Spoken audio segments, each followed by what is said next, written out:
Hello kids, it is me again, back in a semi-familiar backdrop. We are back at home because school has concluded. This will be the end of the dorm room era. Say goodbye to her because we'll never see her again. Today, I have come to you all with a video that I said I would be making for a while and that I've mentioned in other videos and that people seem to be anticipating just a little bit, even if it was just that one person. Today's video is going to be about what I learned personally in the process of trying to make a short film because as will be revealed later, it never got made, and you'll find out why. So without further delay, let's just get into it.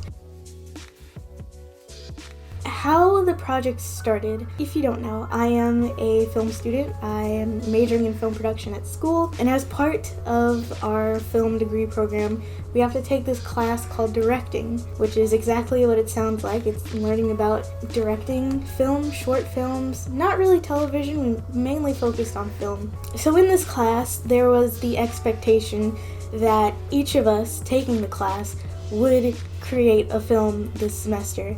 Now there were 5 of us in that class, and the semester started in September, not really August. It started late August, but we really got into things in September. Initially the plan was to make 5 films in 3 months basically, because we don't really have December, and we quickly found out that that wouldn't really be the case.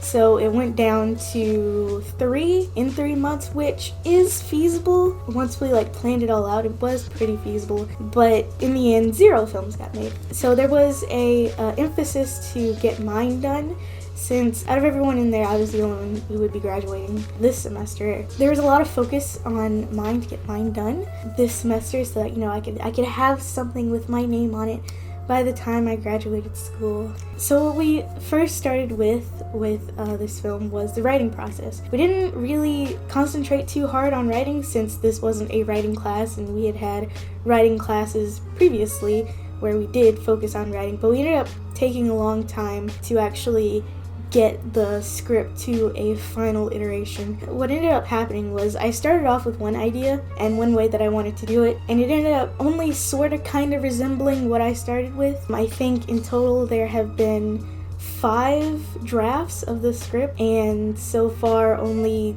a couple of elements have stayed. So what I started out with, the story, was that I was going to be a girl who just moved into a house. She lives alone, and someone's lurking outside of her house trying to attack her, and she ends up getting attacked. That's the first version that I ended up with. The girl was just a normal person, with normal people fears that eventually got realized. And I think the first version started out with her having a dream that it happened, and then it actually happens. What I ended up with was this hyper paranoid woman living alone, clutching a baseball bat. The person is still lurking outside of her house, but he pretends to be neighborhood watch and comes in the house, and her paranoia is justified kind of because he tries to attack her, but she hits him with the baseball bat. That's what I ended with. And I guess I was really attached to the first iteration of the script, since I really liked the idea that the woman was a rational person instead of ended up being a pretty irrational person at the end. In the final version, the powers that be decided that there needed to be a bit more conflict, I guess. I really don't know, but I will say the end version that I ended with was better than the beginning version. After we were done with the script, we moved on to pre-production, and for the purposes of this class, what that entailed was finding a location, finding actors, and I think that was about it. For me, luckily, I'd already found a location that I wanted to shoot in. My friend had just moved into an apartment off campus, and at the time, in September, his apartment looked kind of not really lived in, so we could really do a lot with the space. But by the time we ended up getting to the Animatic, which I will get to later, his girlfriend had kind of come in and livened up the place, so it would take a whole lot more set dressing to get it look like what I want it to look like, because what I wanted it to look like was, a house that had just been moved into, not a lot of furniture, not a lot of decorations or anything, just like kind of empty, cardboard boxes everywhere, that kind of vibe. And I feel like if we were ever able to get to that point, we could have pulled it off, but we never were. For casting, that one was a little bit more difficult because, fun fact about me, I'm not quite a people person. I don't really go out of my way to talk to people unless it's like for a purpose. And even now, like, this was for a purpose, but still it was a little difficult to try to get actors. And another thing about casting for this film was that we were limited to essentially the theater department at our school. We had an open casting last year, and that resulted in a lot of people, like outside non-theater people, doing an audition, which helped us out. But I ran into one really big problem during the casting of this, and that was finding the right actress. So for my film, I wrote it that it was specifically a Black woman living alone, and I did that on purpose because, I mean, you know, representation of course, but I had noticed something a little worrying, we'll see, in my school's film department, and it's that all the leading parts were played by white guys, and that's kind of boring, I'm not gonna lie. Like, we need some variety in there, you know?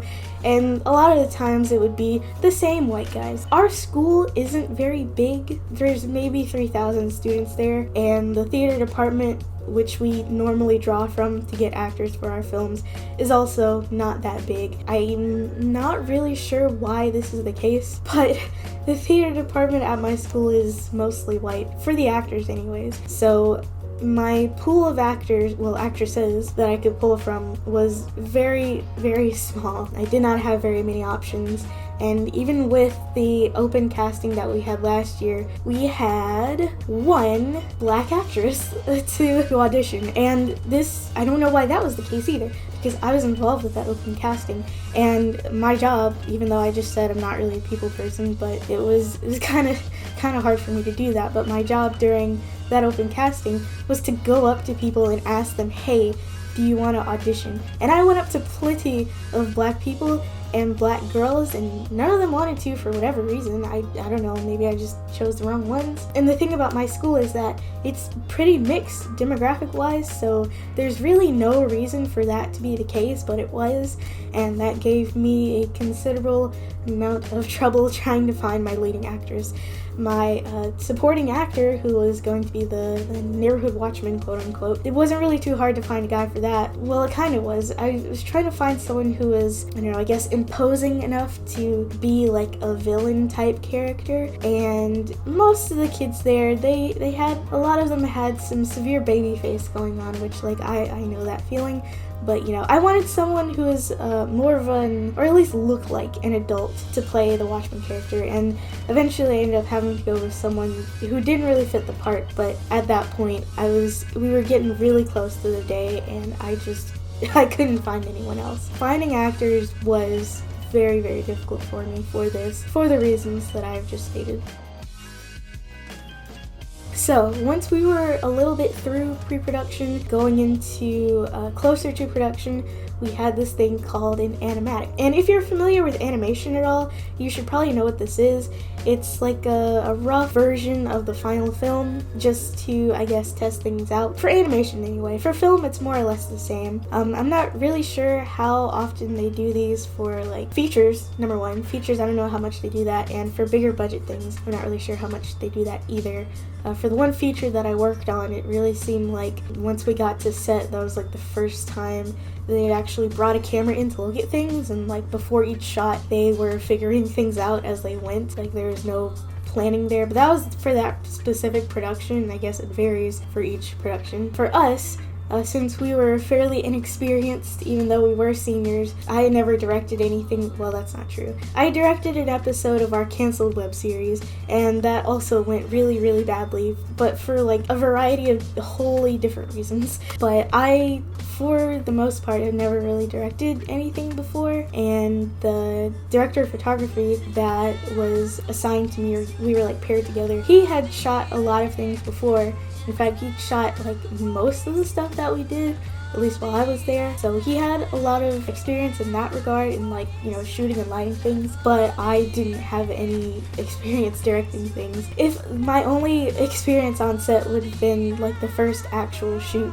it probably would have gone really badly. So it was good that we had an animatic. But there were some things that I realized during the animatic, and number one is that I don't want to be a director. I didn't want to be a director before I started that class. Like, I knew where my strengths lay. I knew where my strengths were, and it wasn't in directing. During the animatic, I guess it was really solidified that this isn't really something that I want to do. However, it was for the class, and I didn't want to not do it.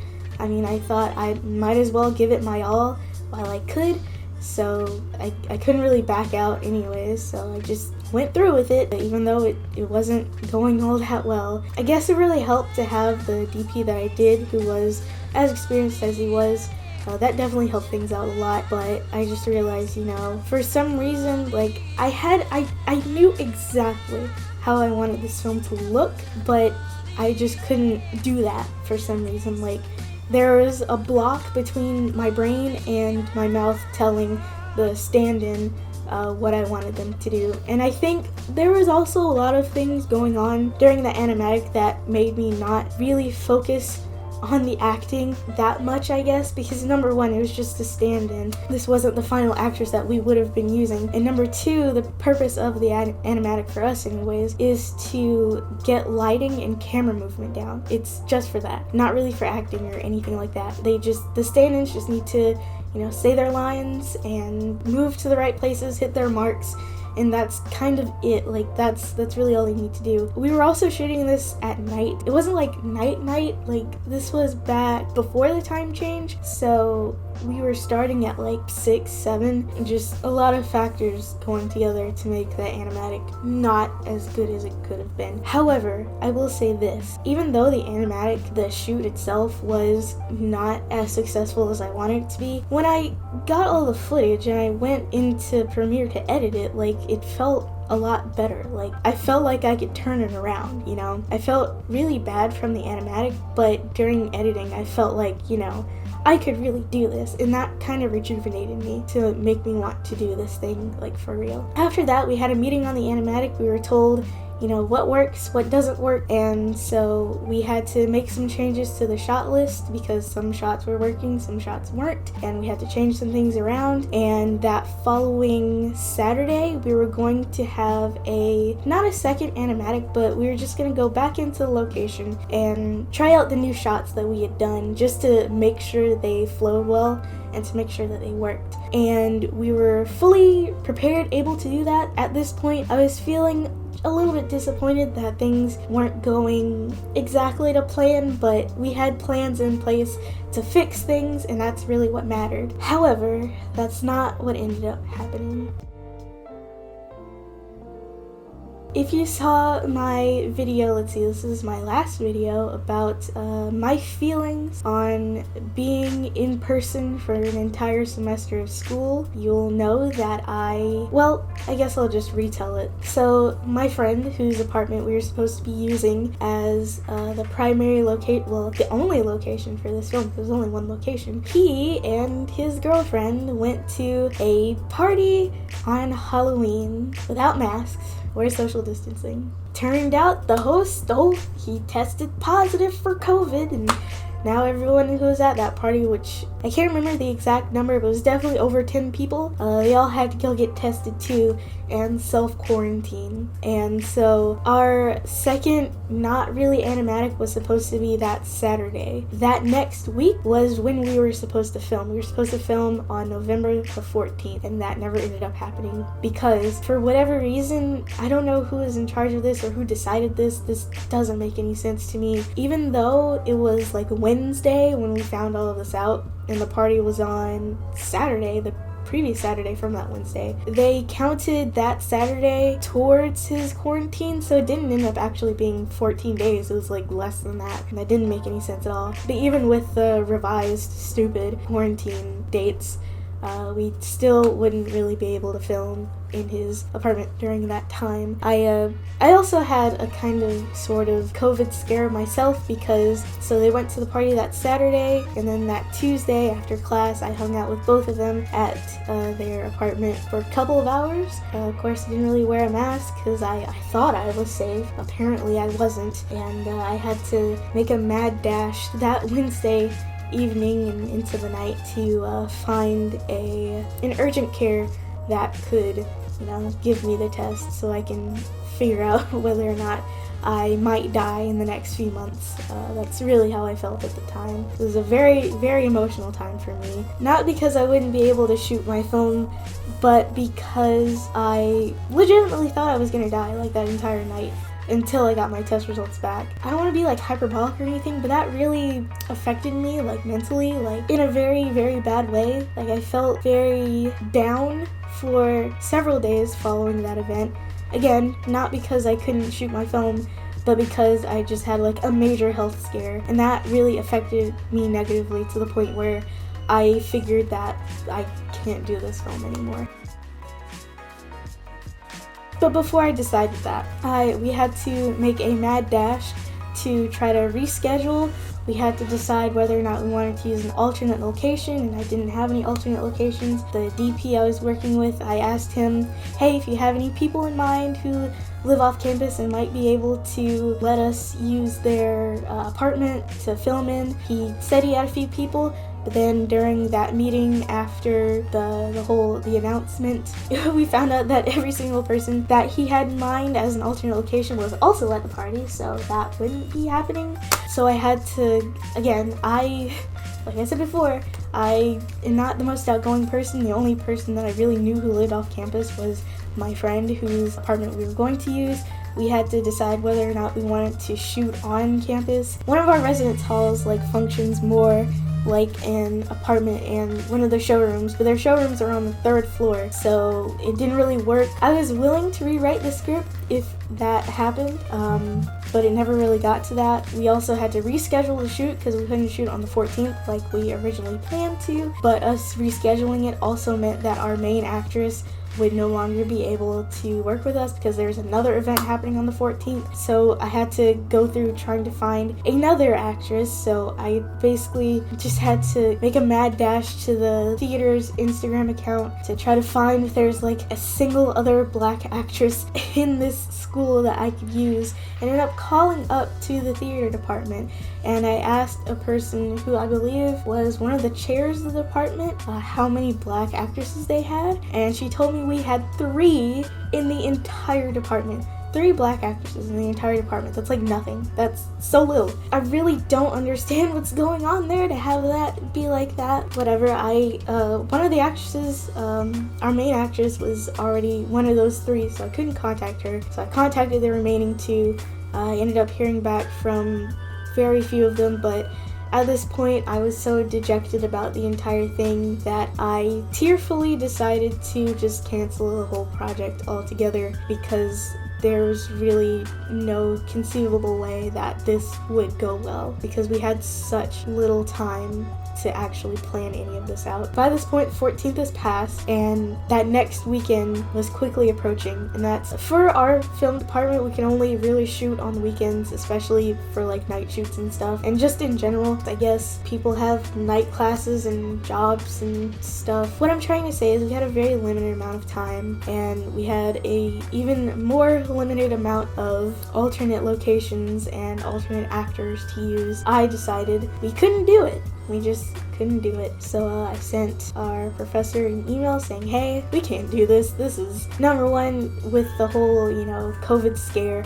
After Halloween, I will say there was a huge spike in cases on campus, so even if I wanted to or not, it still would have been extremely dangerous for us to do that. Even if we had safeguards in place, it would have been infinitely safer for us to just not do it. At this point, I still was quite scared about the whole catching COVID thing, so I still am, but at that point it felt, more real, considering that for a while I thought I had it. So, throughout this entire situation, what did I learn? Number one, as I stated before, I don't want to be a director. Again, I knew this from the start. I knew that I didn't want to be a director. There was a statement, I don't know if it was from my professor or from someone else, like it was in one of our slideshows for class, and I cannot remember who said it. The quote or statement went, certain people have the personality and the, I don't know, skills required to be a director, and some people don't, and I just don't. I just don't like being in charge, which is a really weird thing to say, I guess, because, you know, when you're a kid, everyone's always telling you, oh, you need to take charge and be the leader, and, you know, don't be a follower, be a leader, but not everybody can do that, and the expectation that everybody can is just not good. Some people were meant to be people's assistants, and that's perfectly fine. A director is kind of like the captain of the ship, and as it turns out, I don't know how to drive a boat, so I had no business being here in the first place. I also learned that I should, you know, stick to my strengths, or at least my perceived strengths. You know, the writing process is something that I really enjoy. Ever since I was in the, I would say, 6th grade, I knew that being a writer was something that I wanted to do.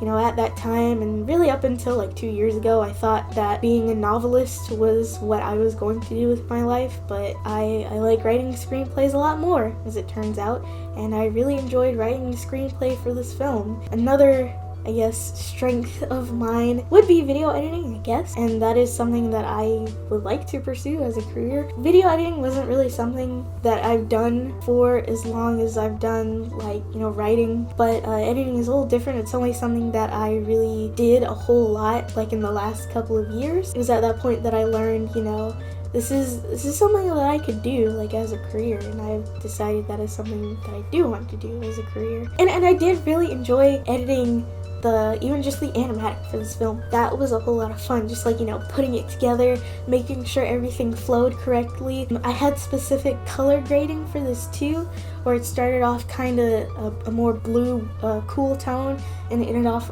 a more like yellow, warm tone, kind of matched the street lamps that were outside, because there were some white and like orange street lamps going on outside, and like that all like changed throughout the film. And just like, I like doing stuff like that. Like, I feel at home almost doing that. Trying to be a director was just like, they just threw me in a pool of molasses and now I'm trying to claw my way out. You know, that's what it really felt like. Like, I had actually zero idea what I was doing, and I had no business being there in the first place. So what's next for this film? I've been wondering that myself for a while. Before I came back here, I decided that I wanted to still get it made, just without me in charge. I want to find a burgeoning young director or producer to hand it off to and let it be their problem. But given that I live in Alabama, which is kind of a black hole of, well, anything, that's probably going to be a little bit difficult. I mean, I did a little research beforehand. There are quite a few local directors and producers here that I could feasibly get in contact with, but I don't know how much success I would get just like cold calling people, so I've I guess decided to put it on the back burner for now. It is still something that I want to get made. You know, I still want my vision to be actualized. It's just not gonna happen right now. Hopefully this video helps out anyone else who, I don't know, is thinking about making a short film. My best advice for you is to maybe wait until the pandemic is over. I mean, that may take, 5 years, but I mean, in 5 years you can make a really good script and have it like be extremely polished, and at the end of those 5 years you could direct it yourself or hand it off to someone, and it could be good. I hope this is also eye-opening if you're wondering how the filmmaking process goes. I didn't really get all that far into it here, but I still hope something can be derived from this. Twitter, Ko-fi. I'm not gonna link my Twitch this time around, because if you haven't been paying attention to my Twitter, which you should be following me at, or the community tab on this channel, I have started streaming primarily here on YouTube for reasons that I went into on my first stream, which you can still watch. I archive all of my streams. They're up for you to view. They're not that long. The first one is like an hour and a half. The second one was like 2 hours. Not that long as a live stream goes. I hope to live stream on a semi-regular schedule, and I don't know when this video will be going up, but on today's date, which is the 30th, I do plan on streaming tonight, so I hope to see you either there or whenever my next streams are. I'll always tell you when they are because I always schedule them ahead of time, post them on my community tab, and they will be, you can see them on the main page of my channel. That is it for me today. I'm gonna go cry about being unemployed for a while.